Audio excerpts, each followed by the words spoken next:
Hey, coucou tout le monde, c'est Lady Skrill et aujourd'hui je suis ravie de vous retrouver. Attendez, je regarde comment je suis mal cadrée, ou bien je sais pas. Bon, peu importe, on verra après. Donc je vous retrouve pour une nouvelle vidéo et aujourd'hui ça va être une vidéo tag. J'ai été taguée par Marjolaine de la chaîne Un autre regard pour répondre à 10 questions sur mon handicap visuel. Puisque les questions touchent uniquement le handicap visuel. Alors, un tag, pour les personnes qui éventuellement ne savent pas ce que c'est, une personne répond à des questions en vidéo ou en écrit, si c'est sur des blogs ou quoi que ce soit. Et ensuite, elle va taguer d'autres personnes pour que celles-ci y répondent à leur tour. Donc, à mon tour, je vais répondre à ces 10 questions sur mon handicap. Je trouvais l'idée sympa, plutôt intéressante, donc voilà. Et à la fin de la vidéo, je taguerai moi-même 3 personnes pour qu'elles répondent à leur tour à cette vidéo. Alors, tag 10 questions sur le handicap visuel, c'est parti. Première question. Quelles conditions médicales vous ont rendu non-voyant ou malvoyant? Alors, chez moi, plusieurs hypothèses ont été évoquées par les médecins. L'une d'entre elles étant l'alcoolisme de mon géniteur, puisque voilà, oui, ça a peut-être choqué, mais pour moi, lui, c'est pas mon père, et donc du coup, je l'appelle mon géniteur, et encore là, je suis polie, parce que voilà, il y a certaines raisons qui me poussent à employer des termes pas très sympas à son égard. Donc voilà, c'était un alcoolique et il est possible que son alcoolisme ait fait que j'ai ces yeux-là, quoi. Ce n'est pas sûr, hein, voilà, c'est pas sûr, c'est juste une hypothèse qui a été émise par le corps médical.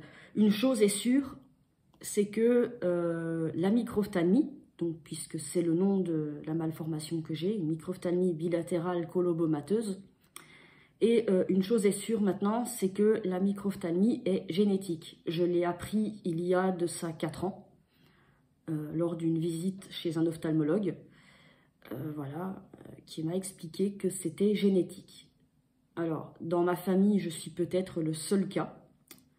À ma connaissance, il n'y a pas eu d'autres cas avant moi, donc ce serait peut-être un accident génétique, mais voilà, c'est génétique et ça maintenant, on en est sûr. Alors, deuxième question. Décrivez votre vision en 3 mots. Alors là, c'est pas évident, parce que n'ayant jamais vu normalement, c'est quelque chose qui est vraiment compliqué à expliquer, mais je vais quand même essayer. Alors, tubulaire, parce que je ne vois pas sur les côtés. Je n'ai pas de vision périphérique. Moi, je vois face à moi.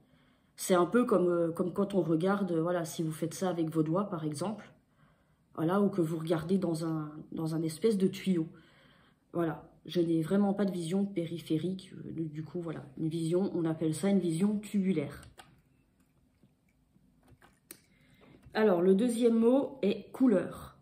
Parce que les couleurs, c'est l'une des rares choses que je vois, on va dire véritablement. Et encore, hein, vous mettez du noir ou du bleu marine, voilà quoi, je suis pas sûre de vraiment les reconnaître, mais bon, je vois quand même relativement bien les couleurs. Et le troisième mot que j'ai choisi est forme, parce que c'est ce que je distingue également. Voilà, moi je ne vois pas dans le détail. Je ne vois que des formes, des silhouettes. Je ne vois vraiment pas dans le détail, quoi.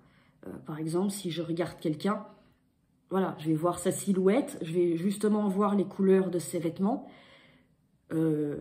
éventuellement de ses cheveux, mais ça va s'arrêter là. Les couleurs des yeux, tout ça, les expressions du visage, je ne les vois pas, puisque je ne vois pas vraiment le visage. Je vois juste une silhouette colorée, en quelque sorte. Donc voilà, forme. Troisième question. Quelle est la chose la plus difficile en étant aveugle ou malvoyant? Alors, je dirais le manque d'indépendance. Je m'explique. Je suis assez autonome à l'intérieur, voilà, chez moi, quoi. Je connais ma maison, je connais, voilà. Quand le lieu est connu, j'ai pas trop de soucis en intérieur. Par contre, dès qu'il faut sortir, bah là, c'est pas du tout la même chose. Du coup, eh bien, si je veux aller quelque part, eh bien, il faut toujours que je sollicite l'aide d'une personne voyante, un membre de ma famille ou voilà. J'ai toujours besoin qu'on me guide, qu'on m'accompagne. Je ne peux pas conduire non plus, donc pareil, si je dois aller quelque part, il faut toujours eh bien, que je demande à quelqu'un de m'y emmener. Pareil, lorsqu'il y a, je ne sais pas moi, lorsqu'on est invité chez des gens par exemple, là aussi ça pose problème parce que, voilà, quand on est chez des gens, moi avec les migraines, il m'arrive parfois souvent d'être fatiguée. D'attraper une crise là en plein alors que je suis chez les personnes en question. Et c'est pareil, je ne peux pas décider de partir. Voilà, je dépends des autres, je dépends de celui ou celle avec qui je suis. Donc si moi j'ai envie de rentrer parce que je suis fatiguée ou parce que j'ai mal ou parce que voilà,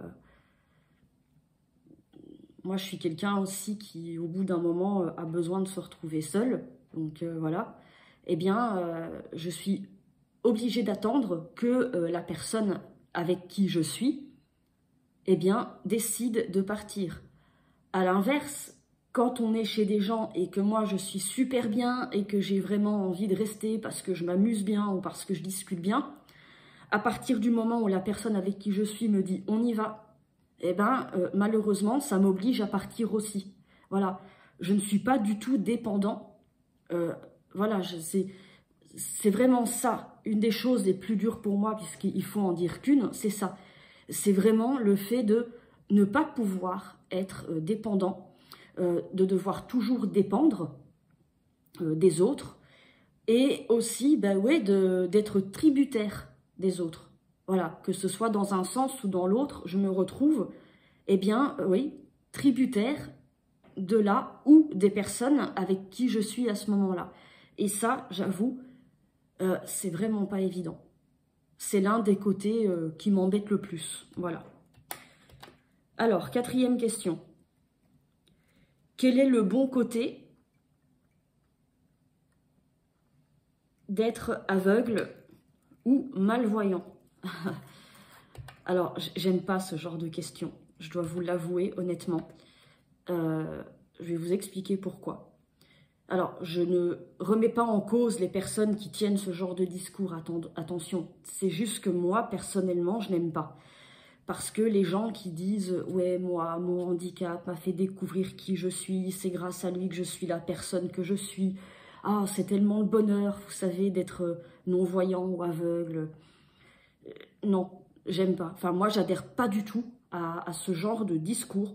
Parce qu'on va se le dire honnêtement, être en situation de handicap, ici on parle de non-voyance ou malvoyance, mais tout handicap confondu, c'est chiant. Voilà, ouais, c'est chiant. C'est vraiment chiant, c'est pas drôle. Alors attention, je vais pas faire du misérabilisme et vous dire que c'est l'horreur absolue, que c'est une catastrophe, que c'est... Non, bien sûr que non, mais oui, c'est chiant. Voilà, donc moi j'ai vraiment du mal avec ce genre de questions. Qu'est-ce qu'il y a de bon en étant en situation de handicap? Désolée, mais j'ai envie de vous dire, bah rien en fait. Rien du tout. Il n'y a rien de bon. Il n'y a rien de bon quand on y réfléchit. Après, voilà, je ne remets pas en cause les personnes qui pensent le contraire, attention. Mais moi, personnellement, non, il n'y a rien de bon là-dedans. J'aurais préféré être valide comme tout le monde. Voilà. Alors, quelle est la question que l'on vous pose le plus sur votre vision? Alors, la question qu'on me pose le plus sur ma vision, c'est « Qu'est-ce que tu vois ?» comment tu vois. Voilà. Ou alors c'est pourquoi tu as des petits yeux. Voilà. C'est les deux questions qui reviennent le plus. C'est pourquoi tu as des petits yeux et tu vois quoi. Voilà. Ou les petits aussi, c'est est-ce que ça fait mal. Mais bon, voilà les questions qu'on me pose le plus souvent. 6. Avez-vous une canne blanche ou un chien guide ou les deux? Alors, Lascaux étant... Malgré que Lascaux soit un labrador, ce n'est pas un chien guide. Alors, pas du tout. Et quand je dis pas du tout, c'est pas du tout. Lui, il aurait plutôt tendance à vous envoyer la tête dans le poteau ou la voiture qui se trouve face à vous. Ah, au moins, remarquez, vous savez qu'il est là. Voilà, vous savez que là, il y a un poteau, puisque vous venez de vous le prendre en pleine tête. Mais non, Lascaux n'est pas chien guide. Je n'ai pas de chien guide, j'utilise une canne pour me déplacer. J'utilise la canne blanche depuis maintenant un peu plus de 10 ans, voilà, que je l'utilise. Alors, 7e question. Quel conseil donneriez-vous à une personne qui va perdre, qui est en train de perdre ou qui a perdu la vue? Alors, il y aurait tellement de choses. Déjà, je lui dirais de ne pas rester seul avec ça. Si ça lui fait vraiment peur, si c'est vraiment difficile à supporter, parce que ça peut vraiment être difficile à supporter, ça peut faire peur, ça peut vraiment, oui, faire peur et être difficile à vivre.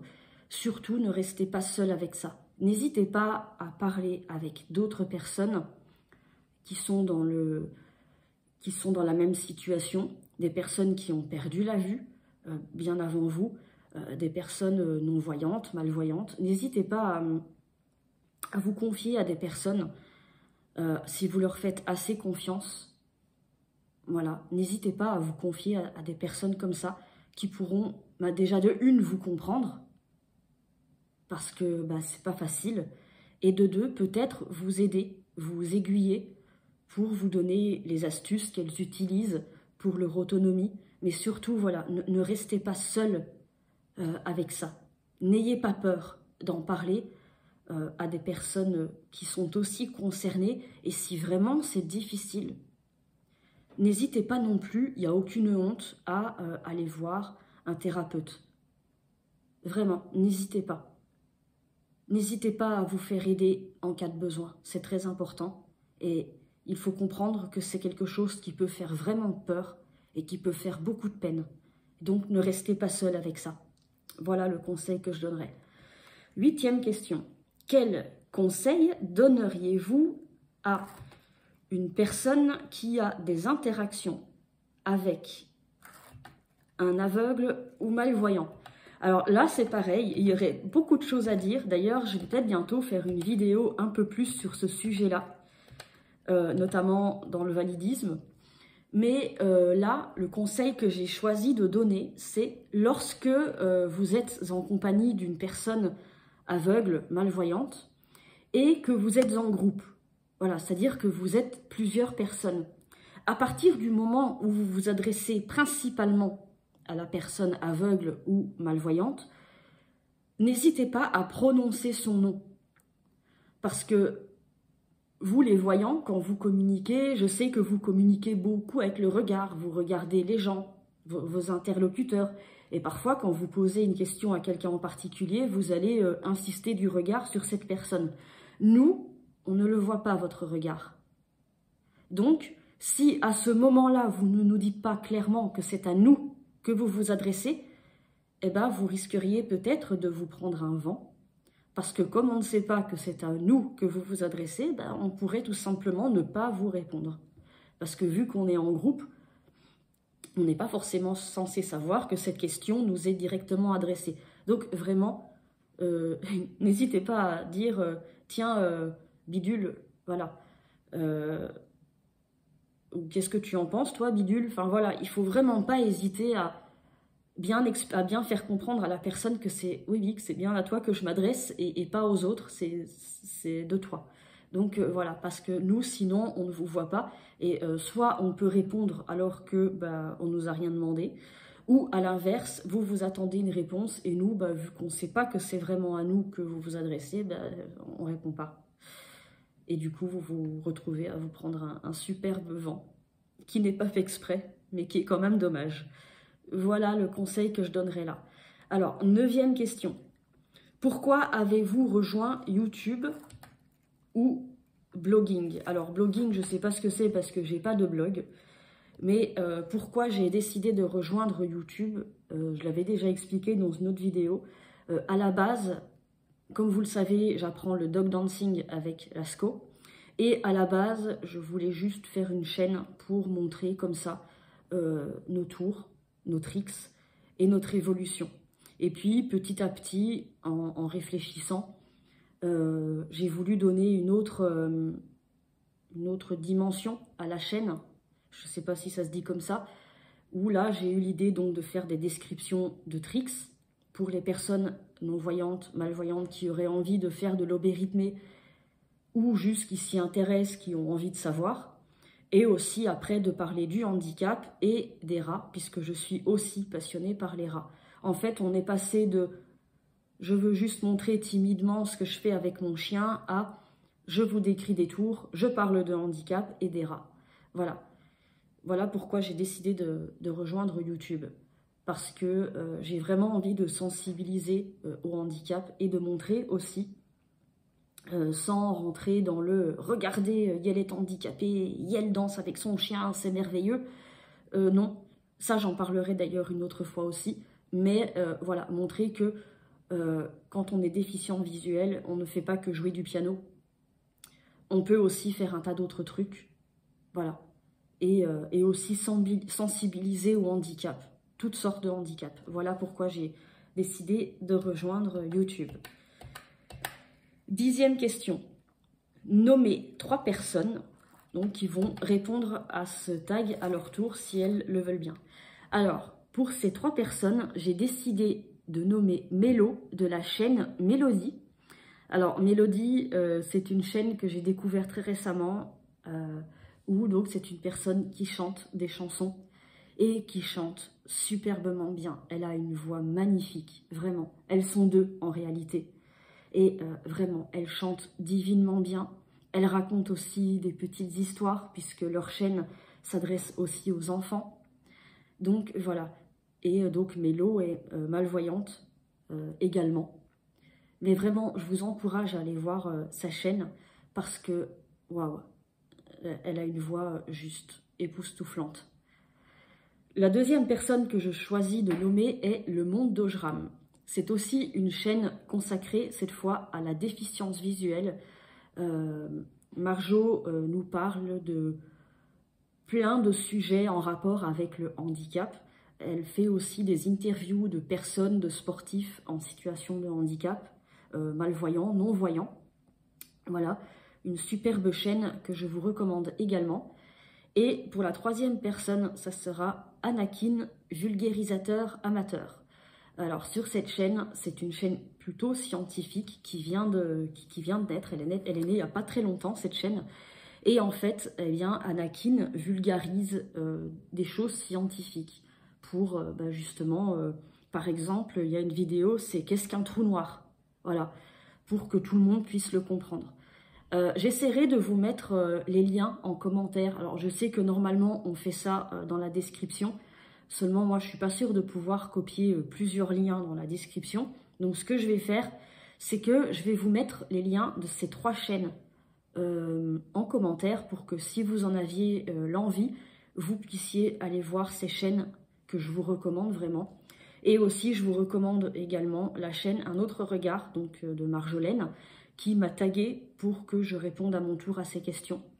Parce que là aussi, il y a du contenu intéressant. C'est pareil, c'est une chaîne qui parle de déficience visuelle. Je crois que j'en ai déjà parlé. Donc vraiment, n'hésitez pas à aller voir ces 4 chaînes pour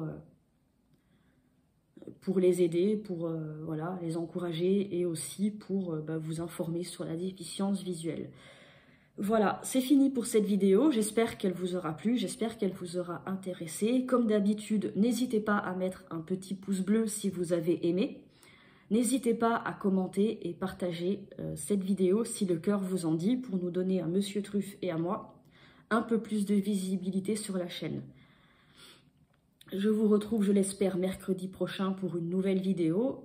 En attendant, faites attention à vous, prenez bien soin de vous et je vous dis à très bientôt. Bye!